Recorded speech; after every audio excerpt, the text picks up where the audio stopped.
Buenas, vamos a hablar sobre Linux, distribución Ubuntu.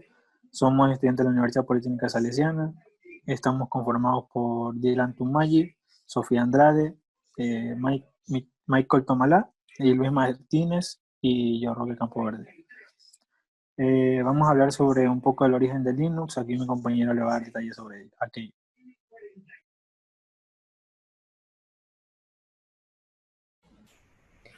Buenas con todos. Yo les voy a hablar sobre el origen de Linux. El sistema operativo de Linux se publicó por primera vez en el año 1991, donde hubo una primera versión no oficial de Linux 0.1, pero esta solo incluía el comienzo del núcleo. La primera versión oficial de Linux, que es la versión 0.02 por parte de Linus Torvalds, fue posible después de unos 7 años desde la creación del proyecto GNU, donde sirvió para reemplazar al entonces Minix, un pequeño sistema Unix desarrollado por Andrés Tanenbaum. De hecho, el nombre de Linux surgió por el nombre de Linus y Minix. Bueno, las y sus características principales. Linux es un sistema operativo compatible con Unix, donde sus dos características principales, que las diferencias del resto de los sistemas operativos que encontramos en el mercado son el software libre, que eso significa que no tenemos que pagar para el uso, y el sistema que viene acompañado del código fuente, el código- que más un gran número de librerías que hacen posible su utilización. Bueno, y sus diferentes distribuciones de Linux, la cantidad de diferentes distribuciones de Linux es muy grande, pero podríamos destacar las más importantes, como Ubuntu, Debian, Fedora, OpenSUSE, Matilda, Red Hat y entre muchas otras. Bueno, y sus ventajas al usar Linux. La primera, que es gratis, donde la primera razón de peso es que es gratuito, donde hay que pagar por una licencia de Windows o Mac es cero. Y Linux hace exactamente lo mismo, pero gratis. Además, existe una gran cantidad de distribuciones para elegir que se adaptan a la necesidad de cualquier usuario. Dos, es la facilidad de uso. Hace algunos años es posible que Linux haya sido un sistema operativo difícil de utilizar por la mayoría, pero ahora, con las nuevas interfaces gráficas y nuevas funciones que han ido añadiendo, es tan fácil manejar Windows con macOS. Y bueno, la tercera es seguridad. Cualquier distro de este sistema operativo es más seguro que Windows. Esta es una garantía, ya que la mayoría de virus, malware, están ya diseñados para el SO de Microsoft, el sistema, porque es el más utilizado en la mayoría. Bueno, y otras de las ventajas son la personalización, que existen diferentes tipos de interfaces gráficas para este sistema. Bueno, y quinto, la variedad de software, donde algunos de los programas que se utilizan en Windows tienen una versión en Linux. Si no es así, en muchas ocasiones se puede utilizar en un emulador para ejecutar aplicaciones Windows. En este SO. Bueno, y sus desventajas son como el Linux no cuenta con una empresa que lo respalde. Segundo, que la pendiente de aprendizaje es muy lenta. Tercero, es que es tan fácil de usar como otro sistema operativo, aunque actualmente algunas distribuciones están mejorando su facilidad de uso. Gracias al entorno de ventajas, sus escritorios y aplicaciones diseñadas específicamente para él. Cada día resulta más sencillo su migración de uso. Cuarto, documentación y terminología muy técnica. Quinto, para usuarios corrientes todavía no es un sistema de escritorio. Sexto, funciona únicamente para proveedores de hardware que accedieron a la licencia GPL y en algunas instancias no es compatible con variedad de modelos y marcas. Séptimo, requiere consulta, lectura e investigación en lista, foros o en bibliografía dedicada al tema. Octavo, la configuración de dispositivos de entrada y salida no es trivial. Por último, es muy sensible al hardware. A continuación, mi compañero se va a hablar sobre Ubuntu. Hola, buenas ingenieros, yo soy Luis Martínez y quiero hablar sobre Ubuntu, un sistema operativo de software libre, patrocinado por Canonical, que es una empresa de programación de ordenadores en base de Reino Unido, con dueño que es Mark Schutenberg. Ubuntu es una distribución de Linux basada en Debian. Puede correr en computadoras de escritorio y servidores. Está orientada al usuario promedio, con un fuerte enfoque en la facilidad de uso y en mejorar la experiencia del usuario. Este posiblemente sea el más popular. Siguiente. Características de Ubuntu.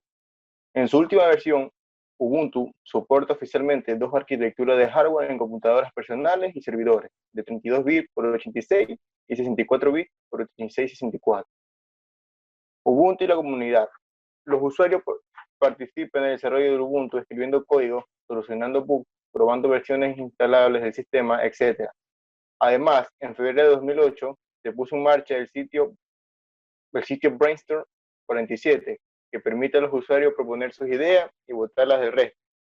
También se informa de las ideas propuestas que se están desarrollando o están previstas. Siguiente. Software incluido. Ubuntu posee una gran gama de aplicaciones para llevar a cabo tareas cotidianas, entretenimiento, desarrollo y aplicaciones para la configuración de todo el sistema. Organización del software. Ubuntu internamente divide todo el software en 4 secciones llamadas componentes, para mostrar diferencia en licencia y la prioridad con la que se atienden los problemas que informan los usuarios. Estos componentes son Main, Restrict, Universe y Multiverse. Siguiente. A continuación, mi compañero Roque va a hablar sobre las versiones de Ubuntu. A ver. Buenas, mi nombre es Roque Campoverde. Voy a hablar sobre las versiones de lanzamiento y soporte de Ubuntu. Aquí en este apartado nos indican el color y el significado del mismo. El color rojo nos indica las versiones sin soporte, el amarillo las versiones antiguas con soporte, verde versión actual y azul versión en desarrollo. En la siguiente diapositiva podemos ver que la primera versión que fue lanzada en el 2004, el 20 de octubre, fue la versión 4.10 por un soporte de hasta 2 años que terminaría el 30 de abril. Pues en este apartado podemos ver que salieron las versiones 5.4, 5.10, que hasta el momento se encuentran sin soporte. En la versión 6.6 salió una versión a largo plazo, que sería la 6.6. Esta aquí fue el 14 de julio del 2009, terminó para escritorio y el 1 de junio del 2011 acabó para los servidores. Pues esta nos permite tener 5 años, pero han salido versiones que han mejorado también el sistema operativo. En la siguiente diapositiva podemos encontrar más versiones como son la 9.0.4, la 9.10. Tenemos otra versión a largo plazo como la 10.04. Estas de aquí se encuentran sin soporte y ya que tras pasar el tiempo ha habido actualizaciones y mejores versiones que ayudan al mejor al mejoramiento del sistema operativo. Más adelante tenemos otra versión a largo plazo, que es la 12.04 y la 14.0.4. Estas versiones son, como ya he dicho, no son a largo plazo y nos ayudan al mejoramiento del sistema operativo. Pues aquí tenemos las versiones que se encuentran aún con soporte, las que son la 16.04, que es a largo plazo también, la 18.04 y la 20.4, que es la que ahora actualmente se encuentra. Y esta nos permite dar un mejor arranque al sistema y a partir de aquello va a seguir dando más actualizaciones y mejoría para el sistema operativo. Muchas gracias y más adelante, a continuación, mi compañera le va a dar una pequeña práctica sobre este sistema operativo. Hola, ¿qué tal? Mi nombre es Dylan Tumaye y a continuación voy a explicar cómo se hace para instalar VirtualBox y Ubuntu. En este caso, Ubuntu es una de las versiones que hay para Linux. Comencemos. Lo primero que debemos hacer es instalar VirtualBox. Para ello nos vamos a la siguiente dirección URL que estoy dejando aquí y lo descargamos.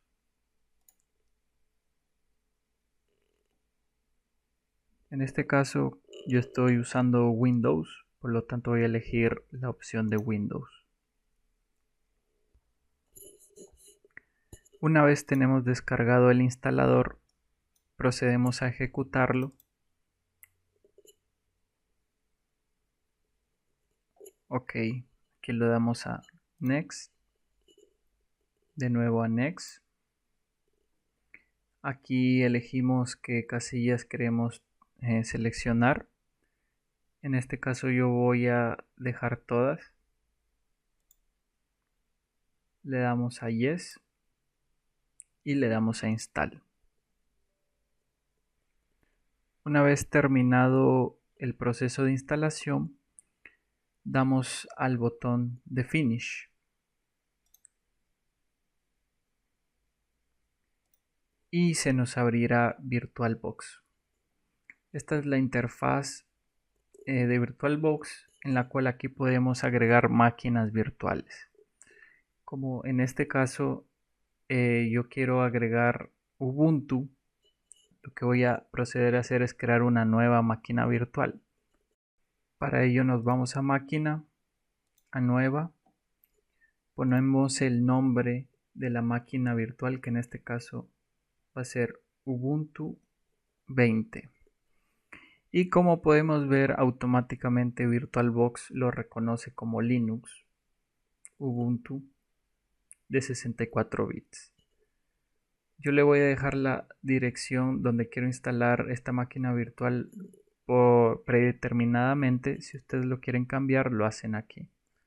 Le damos a Next y aquí me pide cuánta memoria le quiero asignar a esta máquina virtual. Lo mínimo son 2 GB de RAM, como podemos ver aquí. Pero preferiblemente debemos asignarle más memoria RAM. La memoria RAM que le asignemos a la máquina virtual se la quitamos a nuestra máquina física. Por lo tanto, no hay que seleccionar toda la memoria RAM. En mi caso, le voy a dar 4 GB de memoria RAM. Le damos a Next. Le dejamos seleccionada la que dice crear un disco duro virtual ahora y le damos a crear. Dejamos VDI, que es VirtualBox Disk Image. Le damos a Next. Le ponemos la opción de reservado dinámicamente.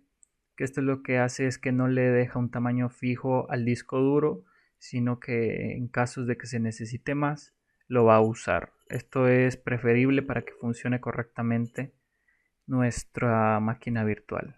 Le damos a Next y aquí también, como podemos ver, nos pide que le asignemos un tamaño a nuestra máquina virtual. Lo mínimo que necesitamos son 10 GB de espacio de disco.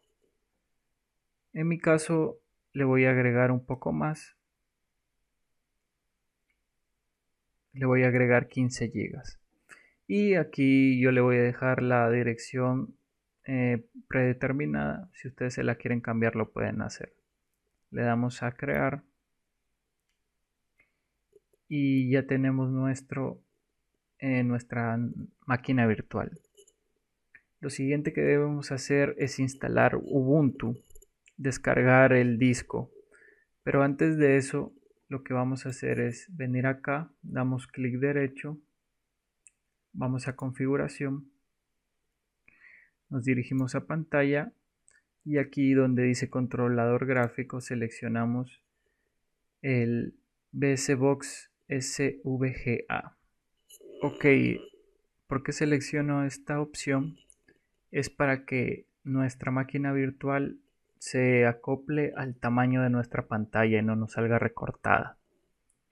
Una vez hecho esto, lo que debemos hacer es instalar Ubuntu. Ya tenemos creada nuestra máquina virtual, damos doble clic sobre ella y nos va a pedir un disco de inicio. ¿Qué hacemos para obtener un disco de inicio? Volvemos a nuestro navegador y nos vamos a la siguiente página. En mi caso, como quiero instalar Ubuntu, me voy a la página de Ubuntu.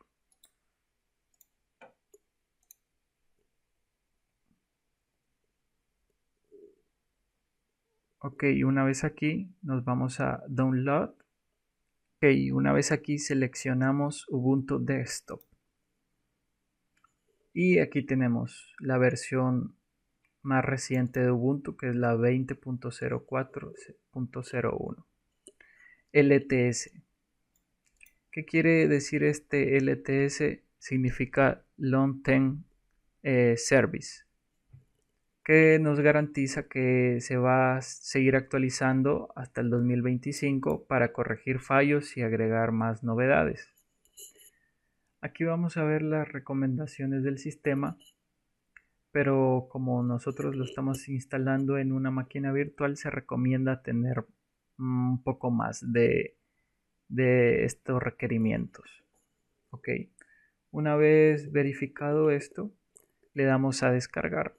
En mi caso no lo voy a descargar porque el archivo pesa 2.5 GB, pero ustedes, si es la primera vez que lo hacen, tienen que descargarlo.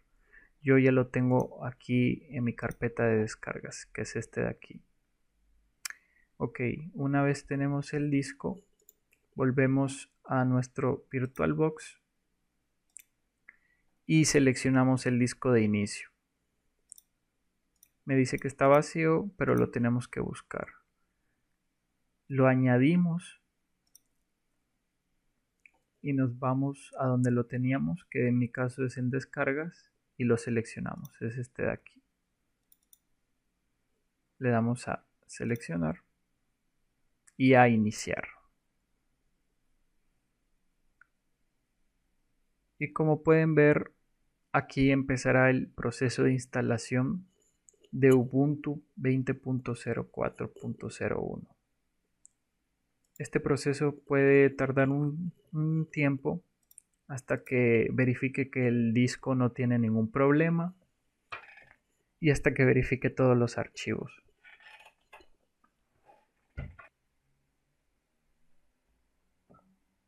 Bueno, como podemos ver, ya está terminando el proceso de instalación y ya está iniciando nuestro Ubuntu.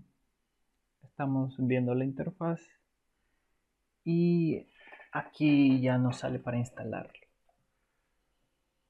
Elegimos el idioma español y seleccionamos instalar Ubuntu.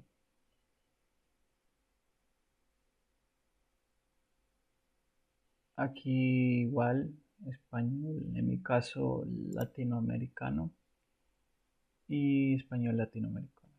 Seleccionamos el idioma del teclado. Le damos a continuar. Y aquí nos da algunas opciones de instalación. Yo lo voy a dejar y les recomiendo que lo dejen con la instalación normal. También que descarga actualizaciones para que se les puedan corregir algunos errores y mejorar otras cosas acerca del sistema operativo. Y esta opción es muy importante, que es instalar programas de terceros para hardware de gráficos y de Wi-Fi y formatos multimedia adicionales. Les instala software para que puedan reproducir multimedia y más cosas. La seleccionamos y le damos continuar. Bueno, aquí me pregunta dónde me encuentro. En este caso Ecuador, ya me lo señala automáticamente. Le doy a continuar. Aquí me pide poner un nombre. Lo pone. Dylan, el nombre de mi equipo, el nombre de mi usuario y si quiero ponerle contraseña o no. Y yo lo voy a dejar así. Y le voy a poner la contraseña. Una vez configurado esto, le damos a continuar. Y aquí ya estará terminando el proceso de instalación.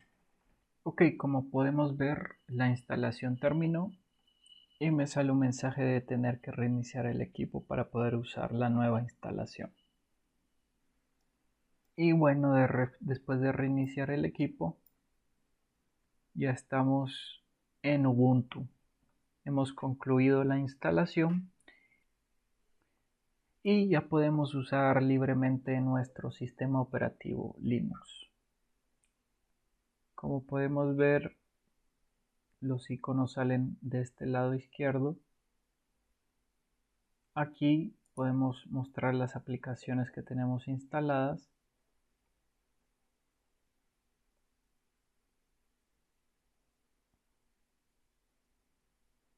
En este caso aquí tenemos la ventana de comandos.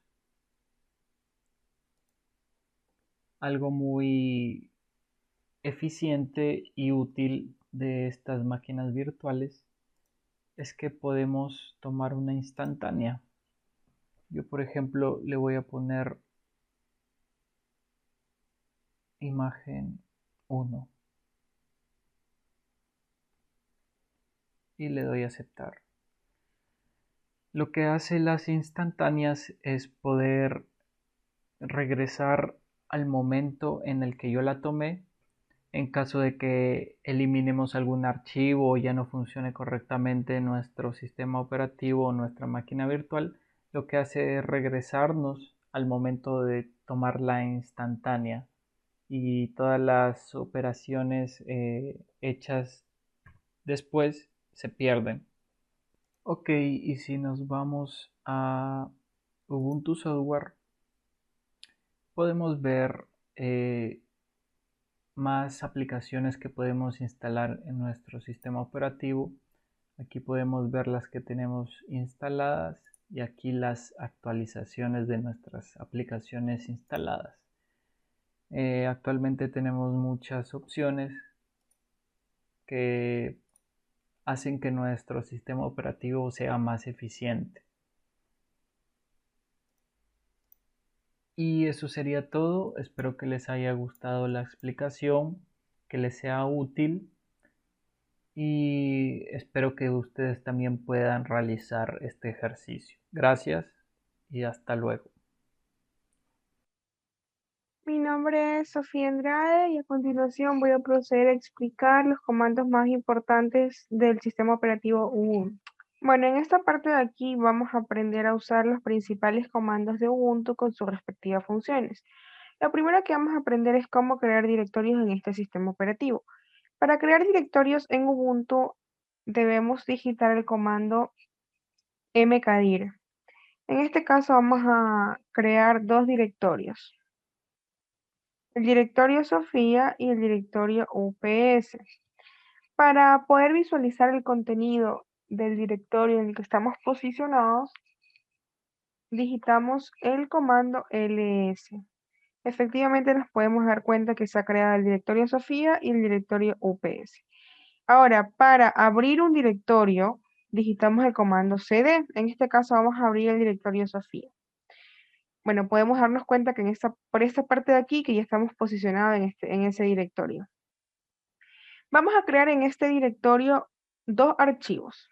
Para crear archivos necesitamos el comando touch. Vamos a crear un archivo que tenga el nombre A1 y otro archivo que tenga el nombre A2. Digitamos el comando ls para observar el contenido del directorio y efectivamente podemos darnos cuenta de los dos archivos que están creados en el directorio Sofía. Ahora, para regresar al directorio anterior, digitamos el comando cd espacio punto punto. Podemos darnos cuenta que ya hemos regresado al directorio anterior. Ahora vamos a proceder a hacer la explicación de cómo eliminar archivos. Para eliminar archivos necesitamos ir al directorio en donde se encuentra el archivo que deseamos eliminar. En este caso vamos a eliminar el archivo A2 que se encuentra en el directorio Sofía. Lo que tenemos que hacer es digitar el comando cd para poder abrir el directorio Sofía. Y una vez que estamos posicionados en ese directorio, digitamos el comando rm que sirve para eliminar archivos.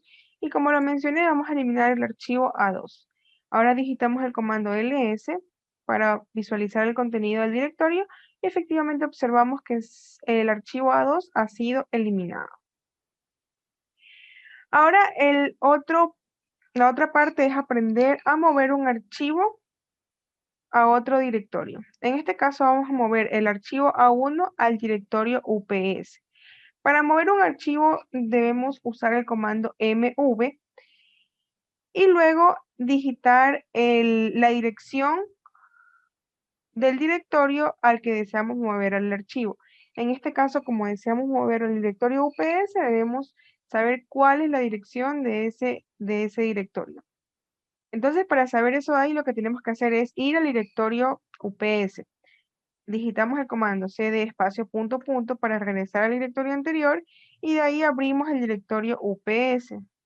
Y digitamos el comando pwd para observar la ubicación. Como podemos observar, esta es la ubicación del directorio UPS. Ahora, una vez sabiendo esto de aquí, nos vamos al directorio Sofía, que es donde se encuentra el archivo que nosotros queremos mover. Ponemos cd espacio punto punto para regresar al directorio principal y abrimos el directorio Sofía. Aquí ponemos ya el comando para poder mover el archivo A1 al directorio UPS. Entonces ponemos el comando mv y ponemos la dirección del otro comando.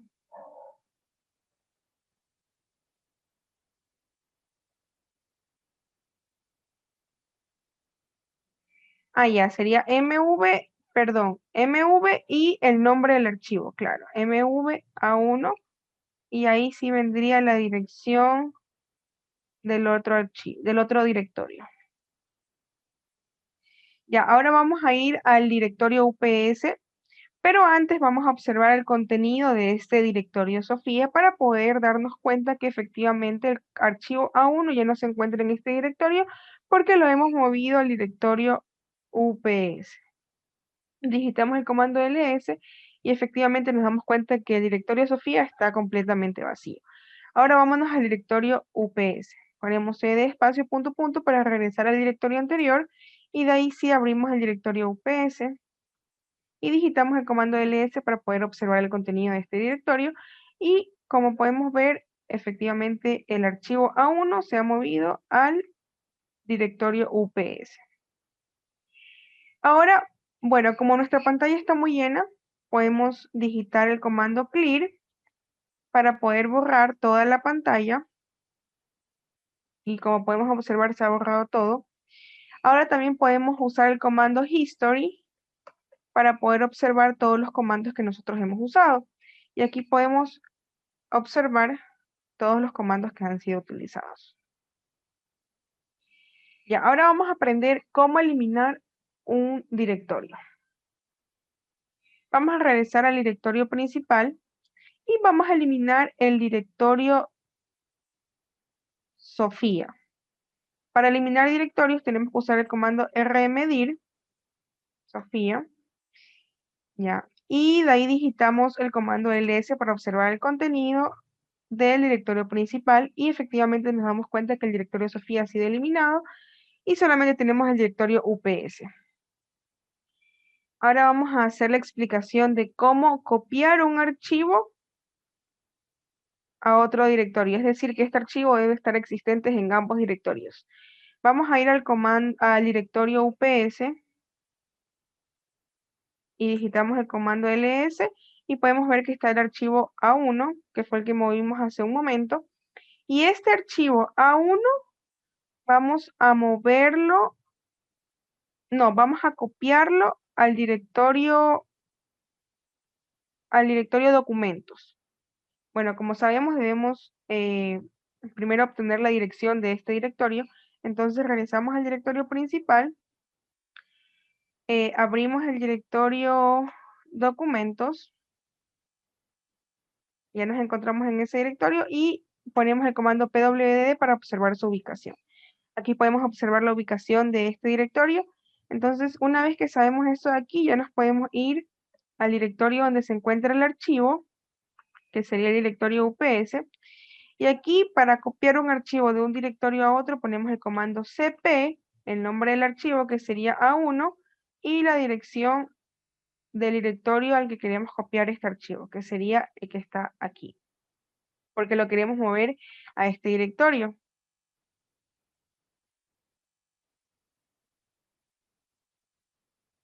Ahora vamos a digitar el comando ls para observar el contenido del directorio UPS y efectivamente nos damos cuenta que existe el archivo A1, pero ahora también nos vamos a ir al directorio documentos y como hemos copiado este archivo al directorio documentos, también debe existir este archivo en este directorio. Entonces vámonos al directorio principal y vamos a abrir el directorio documentos y a digitar el comando ls para observar el contenido. Y como podemos observar, efectivamente está el archivo A1 también copiado aquí. Bueno, como la pantalla está muy llena, vamos a darle un clear para eliminar toda la pantalla, para limpiarla. Y vamos a digitar nuevamente el comando history para observar todos los comandos que hemos usado. Si en algún momento no sabemos la función o para qué sirve algún comando, podemos usar el manual de ayudas con el comando man, y damos un espacio y luego digitamos el comando que nosotros queremos usar, pero no sabemos para qué sirve. En este caso vamos a ver para qué sirve el comando history. Entonces aquí podemos darnos cuenta que sirve para mostrar todos los comandos que ya nosotros hemos usado. Para salir del manual de ayuda digitamos la letra Q y efectivamente ya nos lleva a la parte principal del sistema operativo.